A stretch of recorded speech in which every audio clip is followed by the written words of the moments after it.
Hello, I'm Dr. Ravinder. This is a series of video lectures on microprocessors and microcontrollers. In the today's lecture, we'll be discussing about the pin diagram of the 8085 microprocessor. The topics that I'll be covering up in this video tutorial is 1. 8085 IC, its physical appearance, how does it look, how to identify this IC, which side are the starting of the pins, and where is the end pin. Second, we'll be discussing about the classification of the signals. All the pins over the periphery of the 8085 microprocessor are classified into different signals, what those classifications are, and what are the signals under each classifications that we will be seeing in this topic. Third, we'll be discussing about the pin definitions of the 8085. What do each signal or each pin means? What does it do? That will be the third topic of the video lesson. Let's see the first topic. The first topic is the physical appearance of the 8085 IC. How does it look? How to identify the pins? In the figure, you are seeing the physical appearance in a package, the 8085 IC. You can read it on this IC. It is written 8085A. So this is the identification number for this IC. Also, what do you see on this physical IC? That on each side of this DIP, dual inline package. DIP is dual inline package. So on this DIP of 8085 microprocessor, there are 20 pins on each side of the microprocessor. So how to identify the starting and the end or any other pin of 8085 is you hold the IC with the notch which is cut somewhere in the middle, or in some ICs there is a dot in one of the corners. So with that dot in the corner or with this notch at the center, hold it upside right with the notch up, or with the dot which is appearing at some corner to be in the upside.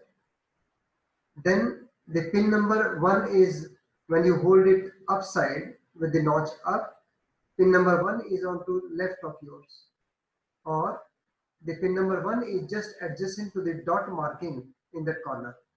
So wherever the dot corner is, just beside it you will find the pin number 1. Or if you see this notch, onto the left side of this notch is the beginning of the pin number 1.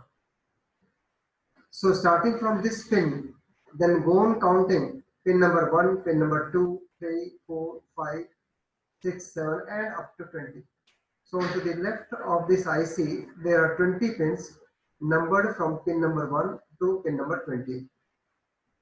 Then go to the right side.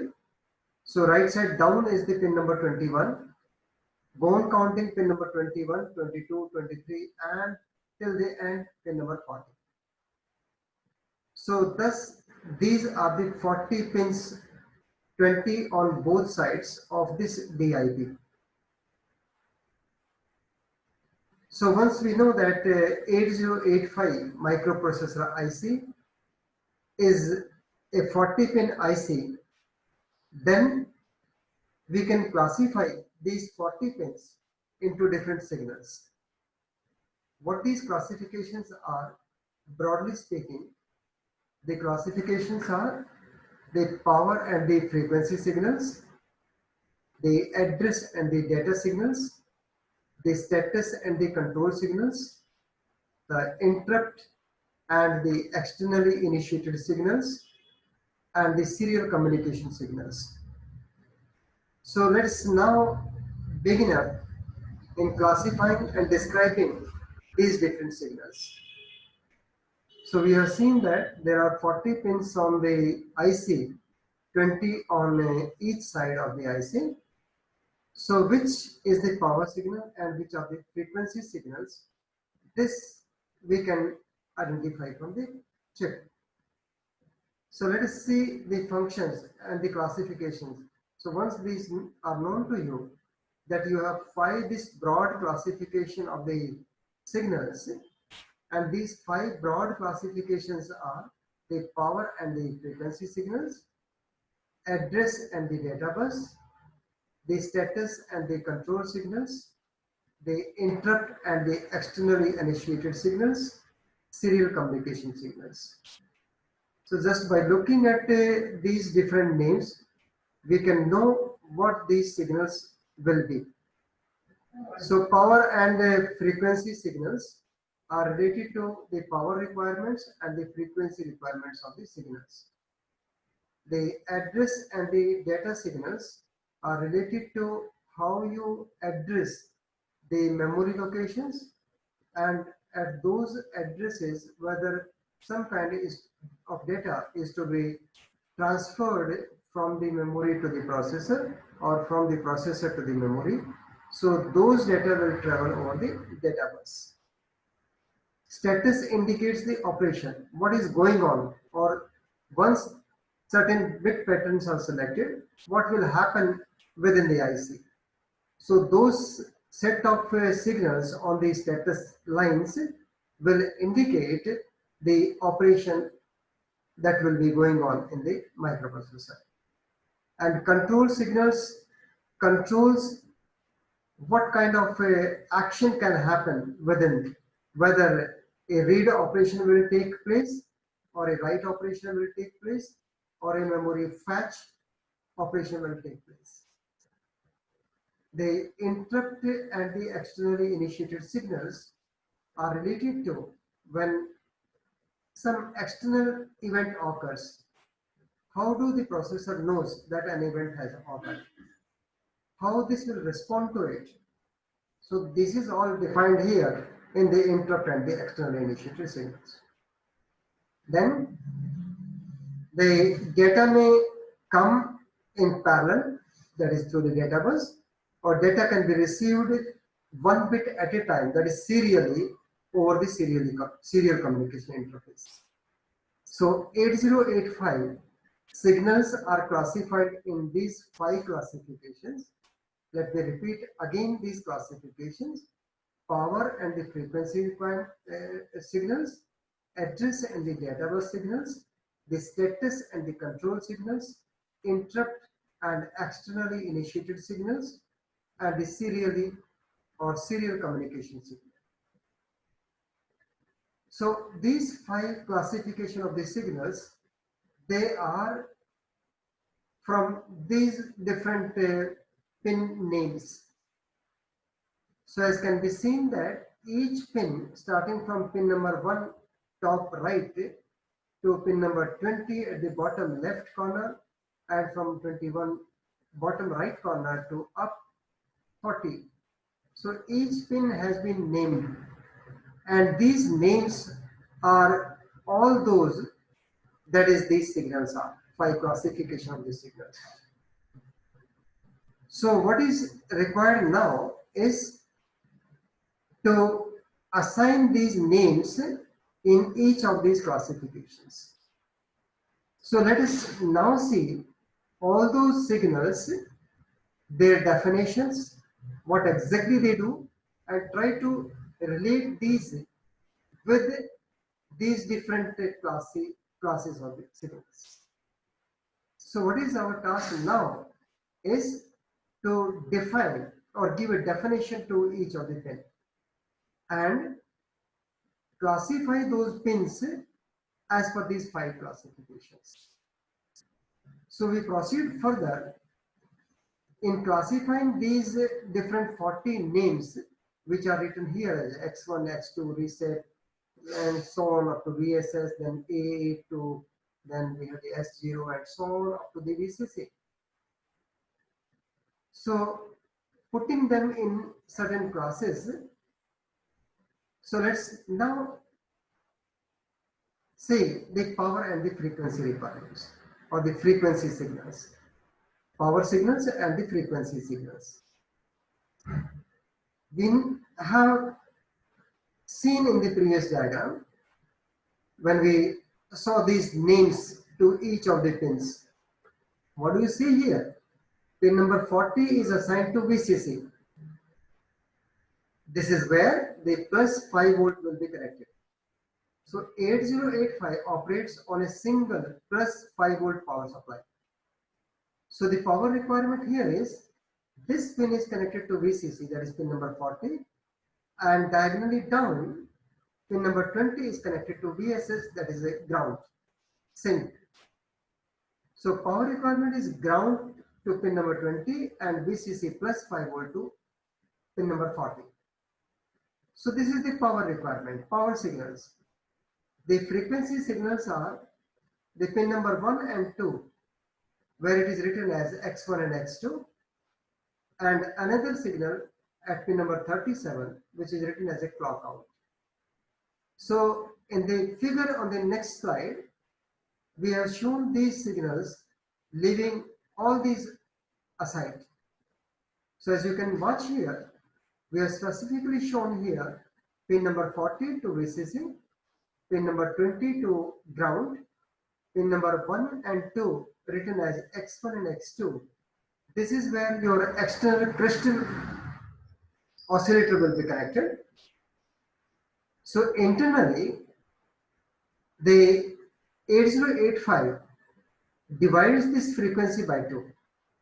So that means if we say 8085 operates at 2 megahertz, then a crystal of 4 megahertz is connected on these lines X1 and X2, so as to give a half, that is 2 megahertz required for the 8085 operation. Then you have a clock out signal. This clock out signal is used to connect as clock input to the other peripheral devices that may be connected over the 8085 microprocessor. So we see that the power signal are two, VCC and ground, pin number 40 and pin number 20. The clock is connected on X1 and X2, where external quartz crystal oscillator will be connected here, double the frequency as required by the 8085, because there is an internal clock divider which generates a divide by 2 frequency for the 8085, and the clock out fifth signal, which is as a clock input to the other external peripherals. So this is all, these 5 signals will fall under the 8085 power and the frequency signals. The second type of classification was the address and the data bus signals. 8085, the definition says it processes as per the instructions stored in the memory. So it operates on the data as per the instructions which are stored in the memory and produce the result. This means what? The processor has to read the instructions from the memory, interpret them, and then prepare the ALU for a particular operation. So this operation of reading, the instructions are stored one after another in the memory. So an address of the memory locations where the instructions are stored is required to be generated. So that address is generated by the microprocessor. So 8085 is or generates 16-bit address. That means with the 8085 we can address 64 kilobyte of the memory. 2 power of 16 is equal to 16. 2 power of 16 is equal to 64 kilobyte of memory. So this is the highest, largest memory that can be addressed by the 8085 microprocessor. Then once the addresses are generated, from the selected address, the data will be read into the processor or the result will be transferred from the processor back to the memory. So it is mandatory for the processor to read or write onto the memory or to read or write onto the IO devices. It is required to have some kind of addressing mechanism. And once the addresses are there, then the data can be transferred serially or parallelly over the data bus. So when you look at the part of this 8085 IC here, you can clearly see from pin number 12 to pin number 19, the associated names are AD0 to AD7. Then on to the right, pin number 21 to 28, the associated names are A8 to A15. A close look at the left side of these pins reveals that the pin definition for these 8 pins are A, D0 can be split into 2, address and the data. So these lines are multiplexed. But in real world, these are demultiplexed. Means at one time, they will carry the low part of the address. At another time, they will carry only the data. So these low order buses are to be separated in the real world so that the 16 address lines are separated from these 8 data lines. If these buses were not multiplexed, we would have required 24 pins, 16 for the address and 8 for the data. But because of this multiplexing, we have saved 8 pins. That means we have ultimately saved the size of the microprocessor. Saving a pin means saving the size and hence saving the cost. That is what the logic behind it. So in a nutshell, the 8085 has 16 address lines. The low order address is from 12 to 19, A0 to A7, and the high order address is A8 to A15. So put together, A0 to A15 is the 16 address lines. And at D0 to D7, the same pins 12 to 19, they are also used to carry the data. So the 8085 address and the data bus are nothing but it is 16 address lines A0 to A15 and 8 data lines D0 to D7. Named AD0 to AD7 because they are multiplexed. They are dual function, and this duality has to be removed in the real world where the address is separate and the data is separate. Then moving to the third type of classification, which is called as interrupt signals and externally initiated signals. Interrupt signals help the peripherals to communicate with the microprocessor.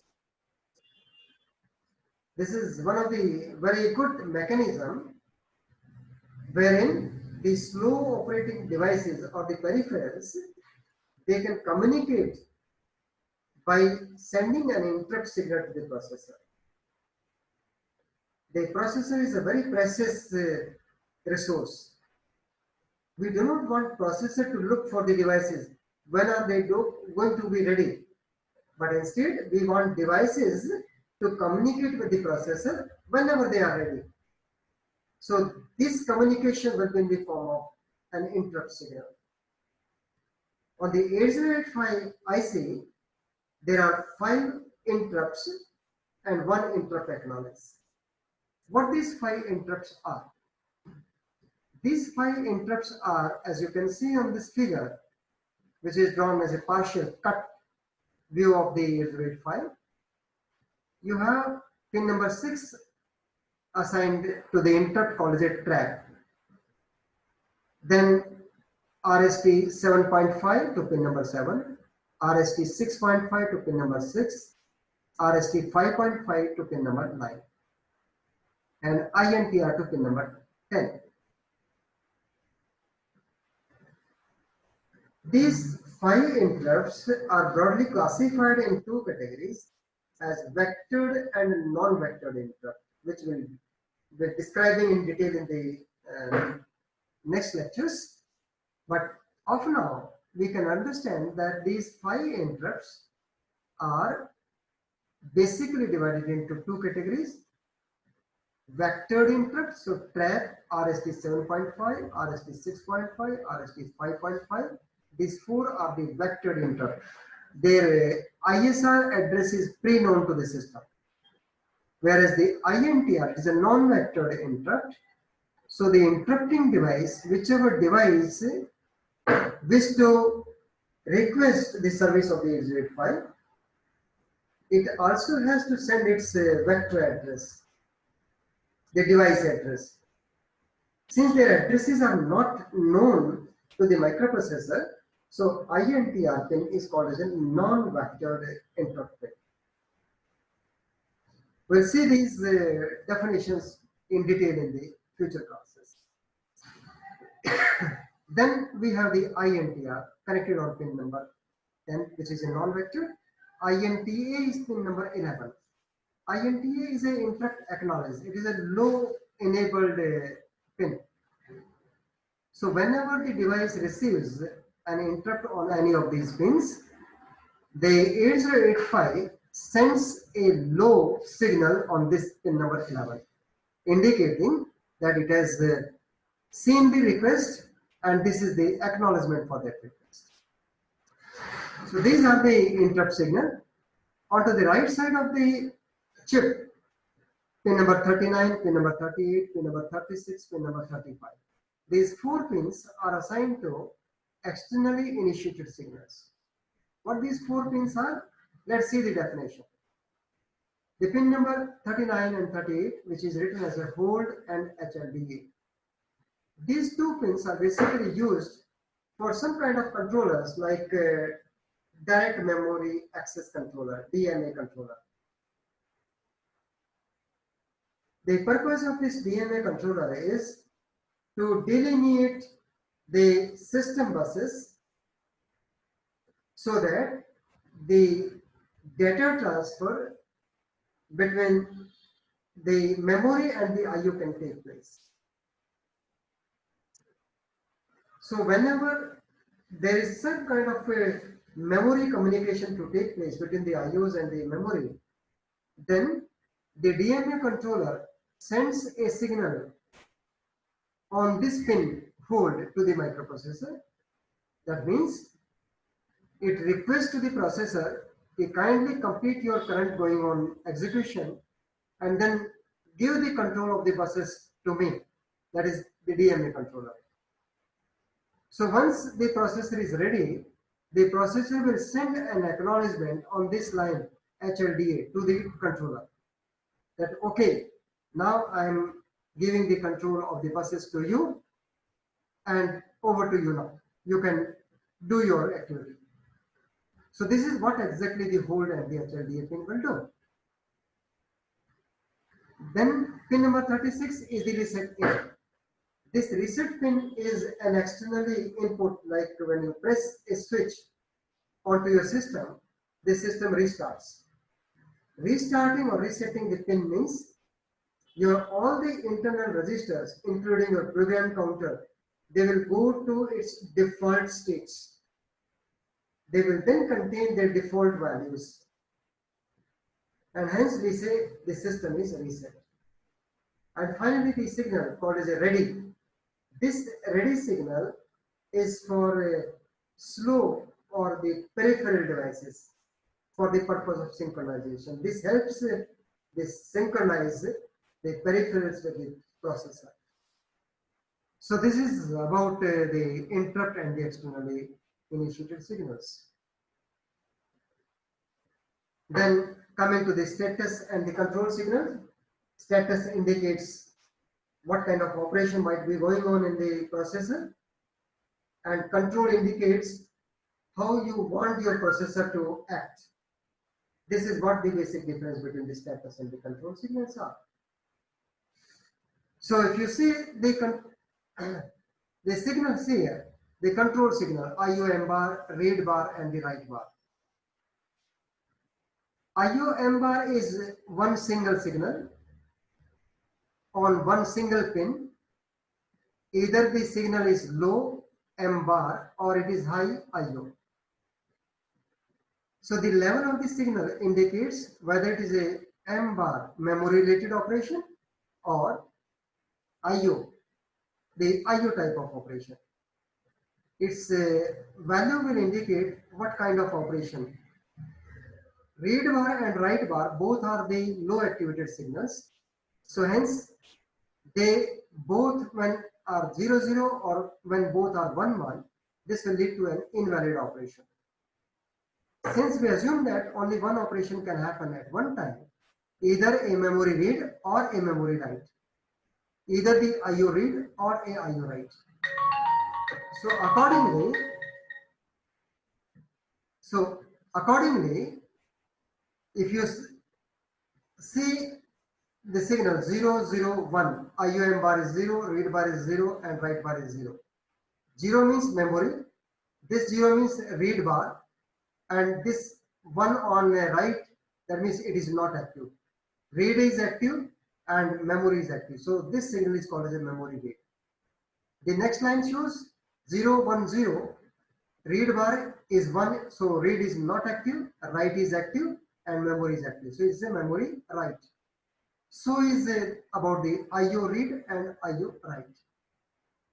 So now if you look at the status signals are IOM bar S1 and S0.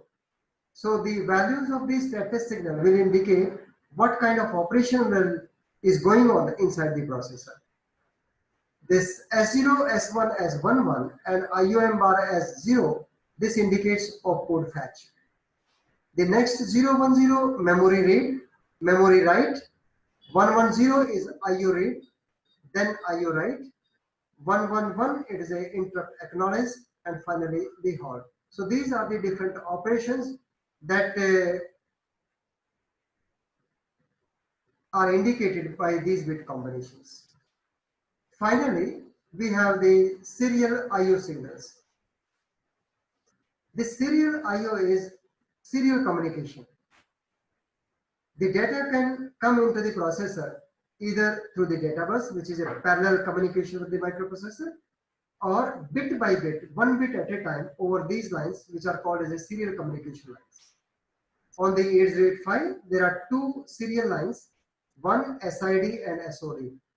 Serial input data, serial output data. So data will come serially in or out serially, a bit by bit. So 8085 has the facility of serial communication with the external world. So to summarize, we have the 5 different classes or classification of the signals: power and the frequency signals, which are the VCC and ground, pin number 40 and pin number 20. Crystal is connected on pin number 1 and 2, X1 and X2. Clock out is for the other peripheral devices. The address and the data, there are 16 address lines and 8 data lines. Interrupt and externally initiated signals, there are 5 interrupt and 1 interrupt acknowledge, and the others are called as the externally initiated signals. Status and the control signals, they indicate the status of the operation, what kind of operation might go on inside the microprocessor, and the control signals indicates what kind of operation the processor will do once the certain bits are selected. Finally, the serial communication signals, these are the SID, serial in and serial out. So that's all in this video. So in the next video, we'll see the architecture of the 8085.